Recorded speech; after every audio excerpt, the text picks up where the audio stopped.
Здравствуйте, дорогие друзья! Сегодня рассмотрим интересную осанку по просьбе подписчика. Значит, у него жалобы, грыжа в поясничном отделе, да, L5S1. Также боль там, боль в шее, опущена почка, простатит. Все эти вещи можно легко увидеть по осанке. Мы можем, глядя на осанку, понять их причину. И давайте мы рассмотрим эту осанку. Мне она показалась интересной, но я думаю, что вам понравится. Вот такой разбор. Итак, значит, вид спереди. Вид спереди. Что мы видим? Мы видим, что левое плечо чуть ниже. И основное, что бросается в глаза, это смещение грудной клетки влево относительно таза. Так называемый сдвиг, да? То есть вот так. Произошел сдвиг. И если посмотреть сзади, мы видим такие округленные лопатки, да, округленная спина. Это говорит о зубчатой мышце сразу, что лопатки выдвинуты за счет зубчатой мышцы. Но спереди нас не очень много и тут интересно. В основном давайте посмотрим сбоку. Вот самое интересное, показательное сбоку. Ну, во-первых, сразу скажу, что некорректная фотография. Во-первых, она сделана выше уровня таза, а здесь самое главное это таз. Поэтому нужно было бы сделать фотоаппарат ниже. Во-вторых, линия фотографа с левой фотографии уходит в сторону живота, а на правой фотографии в сторону спины смещается. Это линия, на которой стоит фотограф. Из-за этого не так хорошо все видно. Вот. Тем не менее, здесь настолько сильный прогиб в пояснице, что видно даже при такой фотографии. Видно, значит, что есть вот такой очень сильный гиперлордоз, да, причем он такой локальный. То есть он не на всю спину, а именно концентрированно. Где-то уровень чуть выше пупка. Вот. И также мы здесь видим переразогнутые ноги. Ну и дальше все просто. Значит, выдвинутые вперед плечи и выдвинутая вперед голова, сжатая шея. Вот. Ну и по осанке мы сразу можем понять, что почему у него, значит, сдвиг тела. Давайте с этого начнем. У него опущена почка. Да, и вот это я часто вижу, когда почка одна опущена, вот такой вот сдвиг. Я не могу точно сказать, что здесь первопричина. Опущенная почка сделала сдвиг или наоборот сдвиг опустил почку, да, вот. Скорее всего, именно сдвиг это следствие того, что почка опустилась. А в свою очередь почка опустилась, потому что возник остеохондроз и зажатие корешка. Ну вот приблизительно я так предполагаю, да, но это пока теория, которую надо проверять. Вот, потому что когда я столкнулся с таким случаем с девушкой, попытка поднять почку ни к чему не привела. Ни почка не поднялась, ни сдвиг не исправился. Почему? Потому что корешки оставались зажатыми. Я поэтому склонен думать, что здесь все-таки в позвонках первопричина. Вот. И давайте теперь сбоку. Вот все, что связано и нервируется с поясницы, у него все будет проблема. Вот вам объяснение проблем с почкой и простатит. Вот. Также он сказал, что при ходьбе у него заваливается ступня, как вальгус.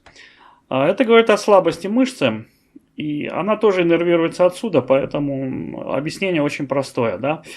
Также будут проблемы с шеей, ну и, соответственно, здесь и там будет остеохондроз, и будет вот эта вот слабость, утомляемость, эмоции и так далее. Все это вот связано с шейным остеохондрозом. Поэтому по осанке здесь все мы видим. Давайте теперь разберем саму осанку, уже мышцы, и что делать непосредственно. Значит, вот главная его проблема, я считаю, наклон таза вперед. Хотя здесь может показаться, что его нету, да, потому что трусы так стоят, что линия горизонтальна, но он есть, и он сильный. Почему? Потому что есть вот этот вот прогиб поясницы очень сильный, гиперлордоз.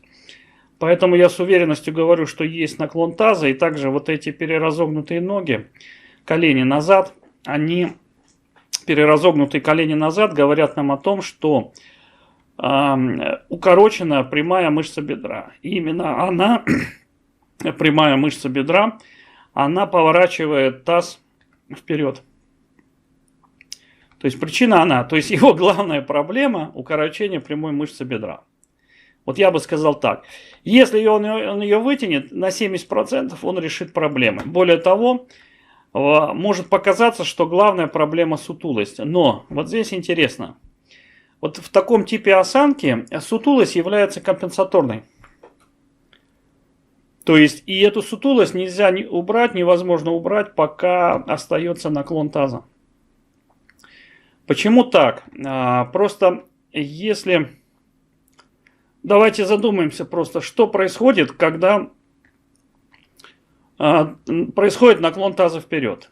То есть у нас, вот если это таз, а это голова, да, то у нас все заваливается вперед, наклоняется вперед. Грудная клетка, голова, позвоночник, все наклоняется вперед, потому что таз как фундамент.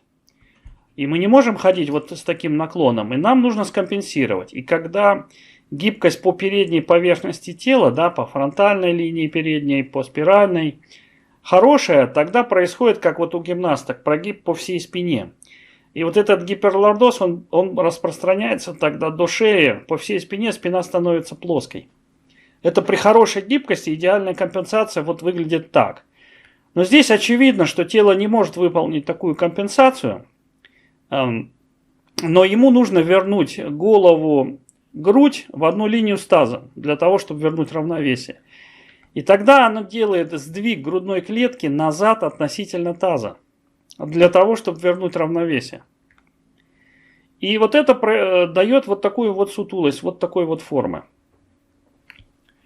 Вот. Почему не может? Потому что укорочены косые мышцы. И вот здесь тоже по фотографии можно думать о спиральной линии. Но опыт говорит, что чаще всего здесь вот укорачивается именно внутренняя косая, которая идет от таза к мечевидному отростку. То есть вот эта линия, она укорочена. Ну вот как-то из опыта, теория не совпадает с практикой. Из опыта я сделал вот такие выводы. Поэтому не может быть компенсация хорошей, поэтому компенсируется не разгибанием позвоночника назад, да, не разгибанием спины, а сдвигом грудной клетки. Вот. И это приводит к вот такому вот выдвижению плеч вперед. Также вот этот вот сдвиг, он натягивает спиральную линию. То есть спиральная линия здесь не первична, хотя она укорочена, да? Она не может растянуться, иначе компенсация была бы другая. И осанка выглядела бы по-другому. Тем не менее, она не является первопричиной спиральной линии, а первопричиной является наклон таза. И все вот это дальше, что сверху идет, плечи вперед, голова вперед, все это компенсация, подстройка под таз. Хотя все равно укорочение по передней части тела существует, да, вот это некая сутулость, да. Но она здесь не сильная, поэтому я думаю, что если вернуть таз назад, она уйдет сама. Ну, либо совершенно немного стоит с ней поработать, да. Итак, давайте мы резюмируем. Значит, что надо делать этому человеку? В первую очередь ему надо растянуть прямую мышцу бедра.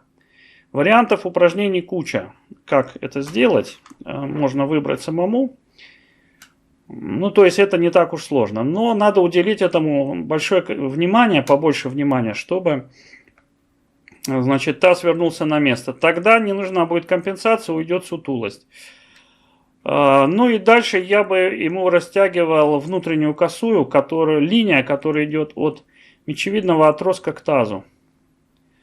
Вот эта вот линия будет укорочена. Ну, по Майерсу это латеральная линия.